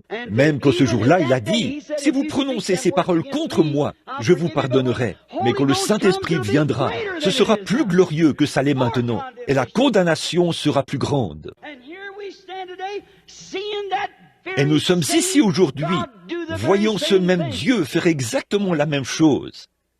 Je crois qu'elle se lèvera au jour du jugement et condamnera cette génération, parce qu'elle s'est repentie et a cru le message que prêchait Salomon. Et elle a cru en Dieu. Elle avait vu quelque chose de réel. Vous savez, le problème aujourd'hui, c'est qu'il y a des gens, beaucoup de gens, au sujet des gens qui ne font qu'appartenir et fréquenter l'Église et qui ont un credo. Vous voyez, ils ont vu tellement de fausseté, tellement de statues et tellement de beaux grands bâtiments. Et nous, ne nous laissons jamais entraîner dans ce genre de galère. Vous voyez, Dieu ne se trouve pas dans les grands bâtiments, il se trouve dans votre cœur. Vous voyez, Dieu ne se trouve pas dans l'instruction intellectuelle. Il est loin de cela. Il se trouve dans l'humilité, dans votre cœur. Il se trouve dans sa parole. Et sa parole entre dans votre cœur et s'exprime elle-même et déclare. Il interprète sa propre parole à travers vous. Il essaye de trouver quelqu'un qu'il peut diriger pour montrer qu'il est toujours Dieu. Vous voyez? Et il l'est. Il fera cela s'il peut seulement trouver quelqu'un à qui il peut parler. S'il peut trouver une autre femme avec une perte de sang, il peut encore dire la même chose. Il peut encore faire la même chose, faire connaître les choses, les déclarer. Nous sommes dans la présence de Dieu et nous ne la reconnaissons pas. Ça me rappelle une petite histoire. Je vous l'ai peut-être déjà racontée une fois, je ne sais pas. Elle serait appropriée en ce moment. Comme vous le savez tous, je chasse le gros gibier et je me trouvais dans les bois, dans le nord. J'avais l'habitude d'aller chasser là, tout le temps. J'avais un ami là-bas. Il se nomme Bert Cole. Il était un bon chasseur, mi-indien. On n'avait jamais à se soucier de lui. Il n'allait pas se perdre. Et nous étions de vrais copains. Mais c'était l'homme au cœur le plus méchant que j'ai jamais vu. Il n'avait tout simplement pas de cœur du tout. Il avait l'habitude de tirer les petits faons. C'est le petit bébé de la biche. Juste pour me faire de la peine. Il disait, « Oh, vous les prédicateurs, vous êtes des poules mouillées. Billy, tu serais un bon chasseur si tu n'étais pas un prédicateur. » Il disait, « Tu es trop poule mouillée. » Je disais, « Bert, ce n'est pas être poule mouillée. » Bon, maintenant, il n'y a pas de mal à tuer un faon si la loi le permet. Abraham a tué un veau et on a nourri Dieu. Ce n'est pas la taille ou le sexe dont il est question, mais c'est juste pour faire du mal en se servant de cela. Et il tirait ses faons et riait. Ça le faisait rire, parce que ça me faisait de la peine. Eh bien là, il faisait ça. Et une année, je suis allé là-bas. Il s'était inventé un petit sifflet, et quand il soufflait dans ça, le son imitait celui d'un petit faon, comme lorsqu'il appelle, vous savez, sa maman.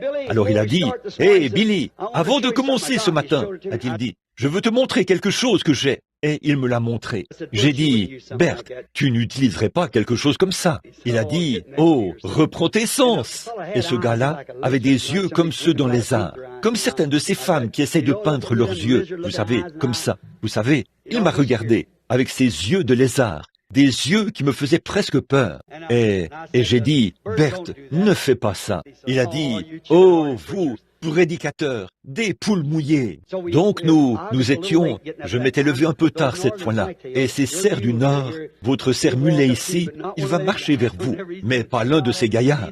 Chaque fois qu'on lui tire dessus, vous parlez d'Houdini, un virtuose de l'évasion. C'est un amateur à côté d'eux. Donc, il était tard, et on leur avait tiré dessus. Et ces cerfs se couchaient pour se cacher, se nourrissant la nuit au clair de lune, et restant couchés dans la journée. Nous avons marché jusque là-haut, à Jefferson Notch, tout là-bas au mont Washington. Il y avait environ 15 cm de neige sur le sol, un temps idéal pour suivre des pistes.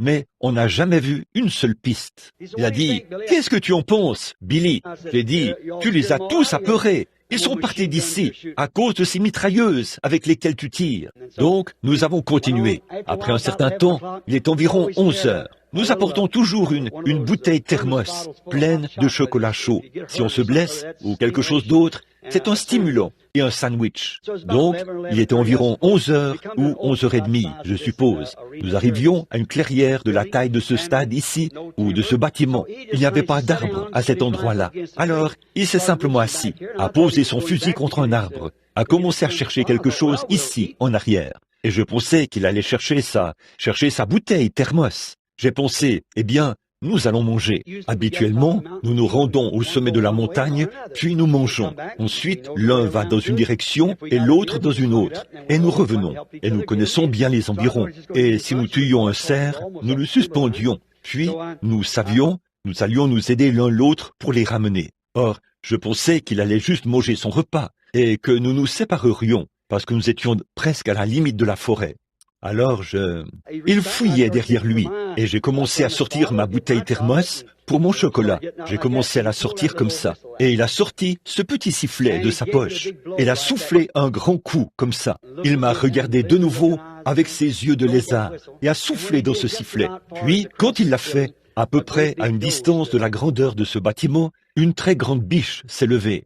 Bon, si certaines de nos sœurs ne le savent pas, la biche est la maman cerf. Et vous voyez, ce sifflement, c'était un bébé, et il pleurait. Et cette grande biche s'est levée. Et là, vers 11 heures dans la journée, ceux qui chassent le cerf savent que ce n'est pas une bonne heure pour chasser. Ils sont couchés. Or, elle s'est levée et a regardé alentour. Je pouvais très bien la voir. Il m'a de nouveau regardé et a sifflé un autre coup. Et au lieu de s'enfuir, elle s'est avancée droit dans cette clairière. Eh bien, c'est inhabituel.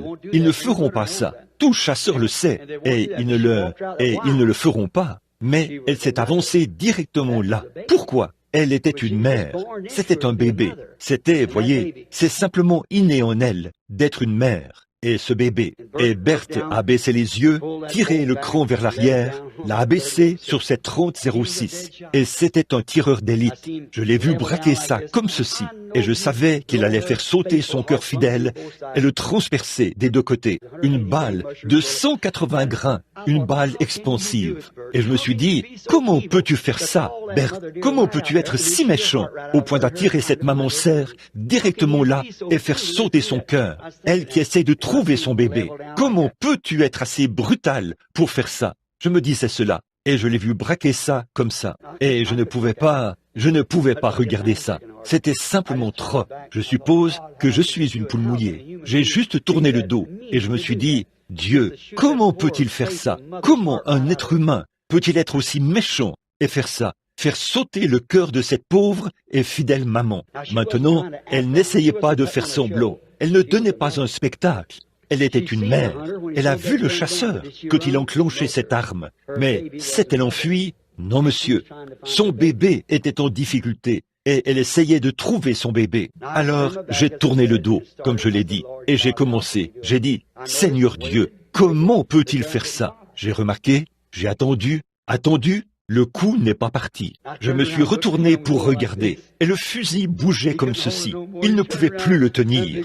Il s'est retourné. Ses grands yeux de lézard avaient changé. Les larmes coulaient sur ses joues. Il a jeté le fusil sur la neige, et il a dit, « Billy, j'en ai assez. Conduis-moi à ce Jésus dont tu parles. » Là, sur cet amas de neige, je l'ai conduit à Christ. Pourquoi? Il a vu quelque chose de réel. Il a vu quelque chose d'authentique. S'il se taise, les pierres crieront. Cette mère ne faisait pas semblant. C'était une mère authentique. Peu importe si c'était la mort ou ce que c'était. Elle affrontait la mort, sachant que d'une minute à l'autre, cette balle ferait éclater son cœur. Mais elle cherchait son bébé. Oh, si seulement nous pouvions être chrétiens, autant que cette biche était une mère. Pourquoi? Elle était née mère. Elle était née pour être mère. Nous sommes nés pour croire la parole de Dieu. Nous sommes nés pour croire Jésus-Christ. Courbons la tête. Combien ici, en ce moment, avec la main levée, diront, « Frère Branham, je voudrais vraiment être un chrétien, comme cette petite biche était une mère. Je souhaiterais que mon cœur soit si rempli de Christ que je puisse affronter n'importe quoi, être un vrai chrétien, tout autant que cette biche était une mère. Moi, c'est le genre d'expérience que je veux. Voulez-vous lever la main? Que Dieu vous bénisse. C'est très bien. Que Dieu vous bénisse. Il y en a tellement partout. Je suis si reconnaissant que vous ayez encore quelque chose d'assez réel en vous qui vous fera croire. Vous voyez, qu'en serait-il si vous ne croyez pas? Ne serait-ce pas pitoyable de voir un incroyant dont le cœur est si dur qu'il ne peut pas croire du tout, condamné, fini, perdu, n'en sachant rien, ne sachant pas à quelle heure la mort peut frapper à la porte? Vous devez quitter cet endroit et entrer dans l'éternité. Jésus a dit, si un homme ne naît de nouveau, devenir autant chrétien que cette biche était une mère, vous ne verrez jamais Dieu. C'est fini pour vous. Peu importe à combien d'églises vous adhérez. Il parlait à un chef religieux de ce jour-là, Nicodème, un homme âgé de 80 ans, et il lui a dit qu'il devait naître. qu'il devait devenir un chrétien, comme cette biche était une mère. Là, y a-t-il quelqu'un qui n'a pas levé la main, qui a connaissance de la présence de Dieu, qui la reconnaît et dit « Je sais que j'ai tort ». Lorsque vous prenez conscience que vous avez tort, vous reconnaissez la présence de Dieu. Mais quand vous ne savez pas que vous avez tort, la Bible dit « Tu es malheureux ». Dans cet âge-ci, l'Église allait être malheureuse, misérable, pauvre, aveugle et nue. Et elle ne le sait pas. Réfléchissez-y. Si un homme ou une femme était dans la rue, malheureux, aveugle, pauvre, misérable et nu, et que vous pouviez leur dire qu'ils sont nus, et ils vous écouteraient. Mais qu'en est-il s'ils sont nus et ne le croient pas? Quel état mental? Eh bien, c'est le genre de condition spirituelle dont il s'agit. Sur le plan spirituel, les gens sont aveugles, malheureux, misérables, nus devant Dieu, des pécheurs qui essayent de se couvrir eux-mêmes de feuilles de figuier d'une certaine dénomination, et ils ne le savent pas. Quelqu'un d'autre veut-il lever la main? Que Dieu vous bénisse. C'est bien. Que le Seigneur vous bénisse. Avant que vous, peut-être que vous êtes un nouveau venu ici et que vous n'avez jamais vu Dieu faire une seule chose. Mais avant que vous voyiez quoi que ce soit, quand même vous dites, je vais l'accepter sur la base de la parole. Je sais qu'il y a ici plus que Salomon. Le grand Saint-Esprit de Dieu est présent. Je le ressens. J'y crois. Je vais lever la main. Je suis un pécheur. Je réclame le salut. Père Céleste, bénis ceux qui ont la main levée. Nous demandons que ta miséricorde soit accordée à ceux qui sont des pécheurs. C'est peut-être qu'ils sont membres d'une église. Cela ne veut quand même pas dire qu'ils ne sont pas des pécheurs. Et ils ont levé la main. Ils veulent être sauvés. Seigneur, il y avait quelque chose près d'eux. Ils ont reconnu le Saint-Esprit là. Et ils ont reconnu que c'était Dieu. Et il leur parlait, disant qu'ils n'avaient pas cette expérience qu'ils devaient avoir. Et ils ont levé la main. Tu as dit, celui qui viendra à moi, je ne le mettrai pas dehors. Et je sais que c'est vrai. Tu as dit dans Jean 5, 24, celui qui écoute mes paroles et qui croit à celui qui m'a envoyé a la vie éternelle. Et ne viendra pas en jugement, mais il est passé de la mort à la vie. Celui qui vient à moi, je lui donnerai la vie éternelle. Je le ressusciterai au dernier jour. Ce sont tes promesses, Père. Je réclame chacun d'eux. Peut-être qu'il y a des chrétiens, Seigneur, qui essayent d'avancer dans cette vie, qui essayent de vivre mieux chaque jour. Et ils veulent avoir une meilleure marche, avoir cette expérience. Ils ont aussi levé la main. Père, je prie que tu les bénisses, qu'ils trouvent ce soir tout ce qu'il leur faut en Christ. La parole faite chair parmi nous. Accorde-le, Seigneur. Je te les confie au nom du Seigneur Jésus-Christ. Amen. Que Dieu vous bénisse.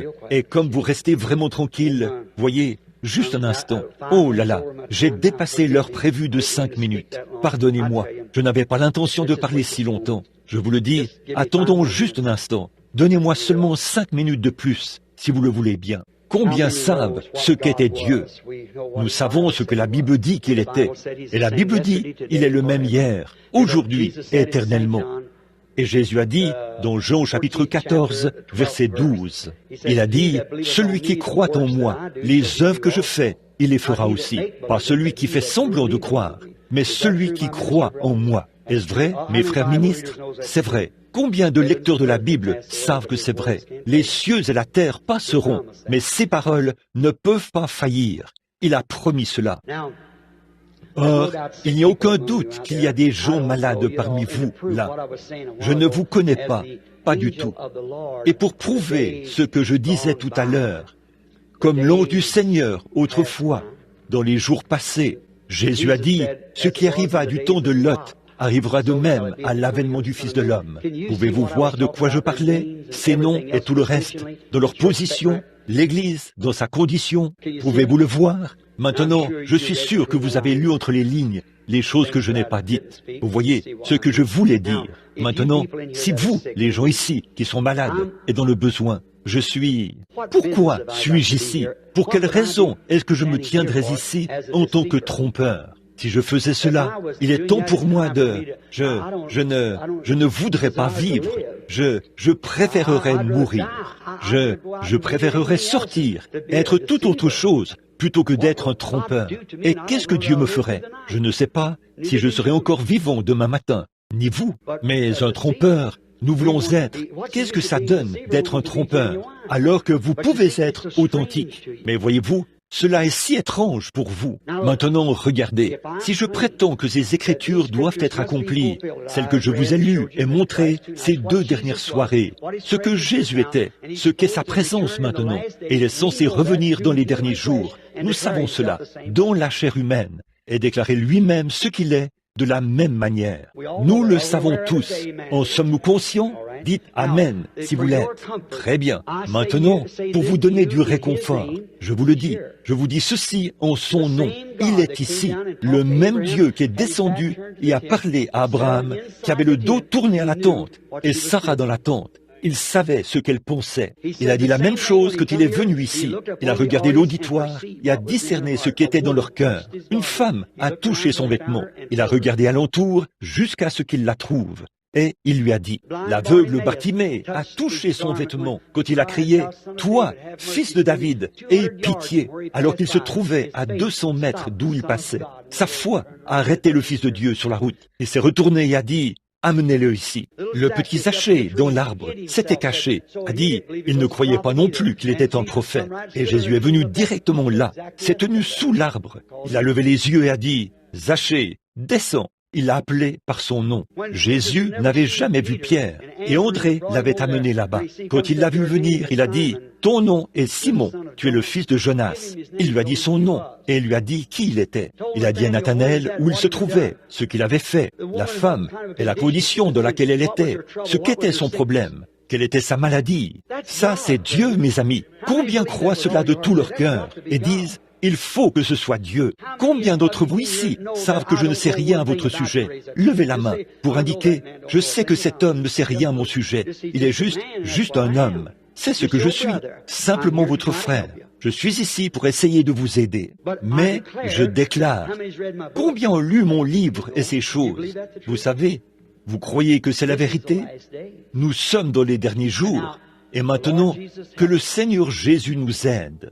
Et s'il vient ce soir, qu'aucun de vous ne se déplace.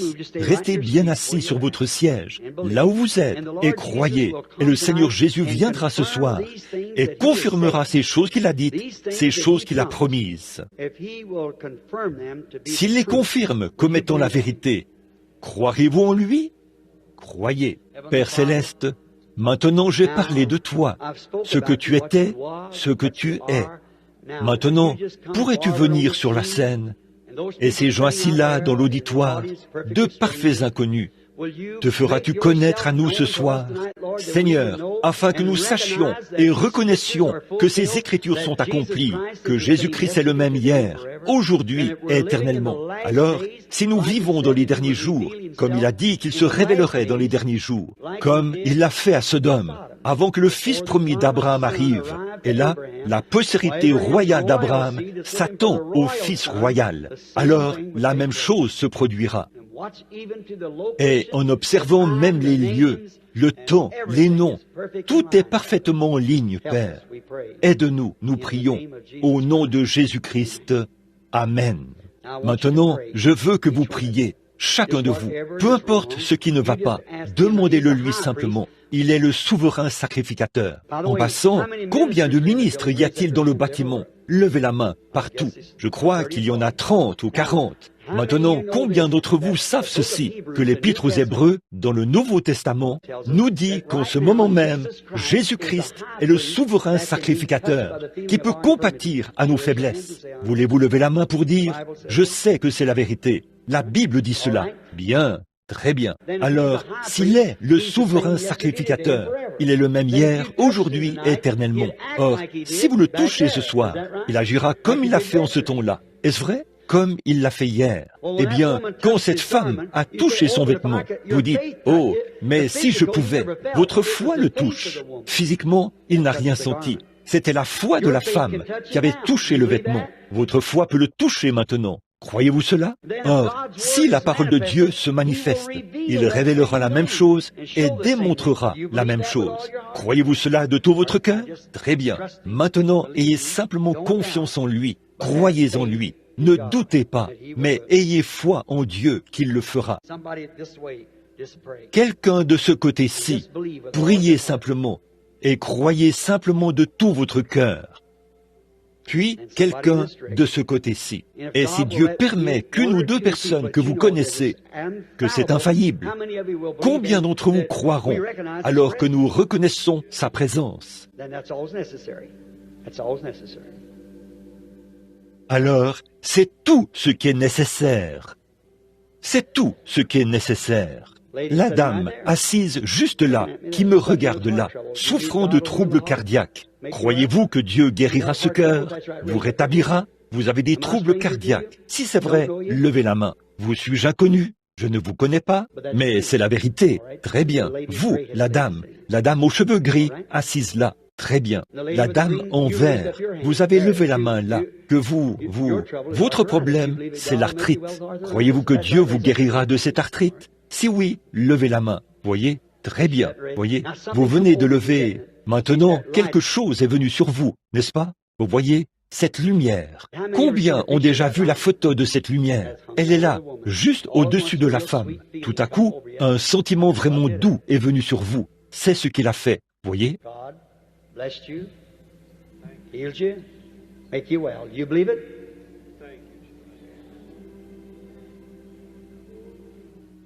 Dieu vous a béni, vous a guéri, vous a rétabli.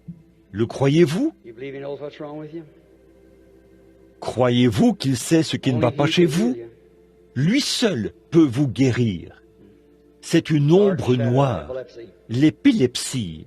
Si c'est vrai, levez la main, jeune dame. Vous pensez un peu différemment de ce que vous pensiez il y a quelques minutes, n'est-ce pas? Vous avez vu quand je me suis arrêté d'appeler les gens en faisant cela. C'était pour ça, c'était pour vous. Maintenant, si vous croyez de tout votre cœur, ces crises vont cesser. L'accepterez-vous et croirez-vous de tout votre cœur? Que Dieu vous bénisse. Allez et croyez-le. Cette dame assise juste ici, qui souffre de problèmes d'estomac, croyez-vous que Dieu va vous rétablir? Juste ici au bout, croyez-vous que Dieu va vous guérir, vous rétablir de ces problèmes d'estomac? Oui? Vous l'acceptez? D'accord. Que Dieu vous bénisse. Cette femme, je lui suis totalement inconnu. Je ne la connais pas. Elle n'est qu'une femme assise là, mais c'est Dieu qui fait la chose. Croyez-vous de tout votre cœur maintenant? Très bien. Ayez simplement la foi. La dame, assise juste ici au bout, vous souffrez d'un trouble de la vésicule biliaire. Vous avez des calculs biliaires. Le foie, cela vous dérange. Si c'est vrai, levez la main. Je vous suis totalement inconnu. Si c'est vrai, voyez, une dame assise juste à côté de vous, elle souffre aussi. Vous voyez cela? Ne pouvez-vous pas voir cette lumière au-dessus de cette femme? La dame a un problème de rein. C'est exact. Elle a une intoxication dans les reins, de l'urémie. Si c'est vrai, levez la main. La dame qui vous a touché, là, elle souffre de problèmes des nerfs. Vous êtes toutes les deux des inconnus. Vous n'êtes pas d'ici. C'est vrai, n'est-ce pas? Vous êtes de Liova. Vous venez de la ville des moines. C'est vrai, n'est-ce pas? Croyez-vous que Dieu peut me dire quel est votre nom, comme il l'a fait pour Pierre? Si vous croyez de tout votre cœur, votre nom est Madame Wolf. C'est vrai, levez la main. Très bien. Rentrez chez vous guéri. Jésus-Christ vous rétablit. Reconnaissez-vous sa présence? Savez-vous qu'il est ici? Alors, voulez-vous vous imposer les mains les uns aux autres maintenant, alors que le Saint-Esprit est sur vous? C'est le Saint-Esprit sur vous. Maintenant, chacun de vous peut être guéri, si vous y croyez simplement. Le croyez-vous de tout votre cœur? Père Céleste, maintenant, il n'y a rien d'autre que la foi. Nous renonçons maintenant à toutes les ténèbres.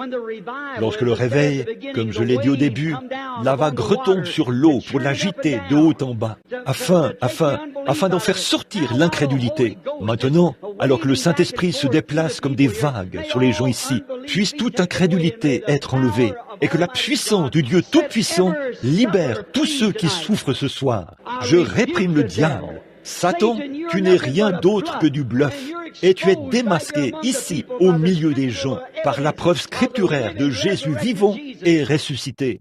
Je t'adjure par le Dieu vivant, sors de ces gens et laisse-les aller pour la gloire de Dieu.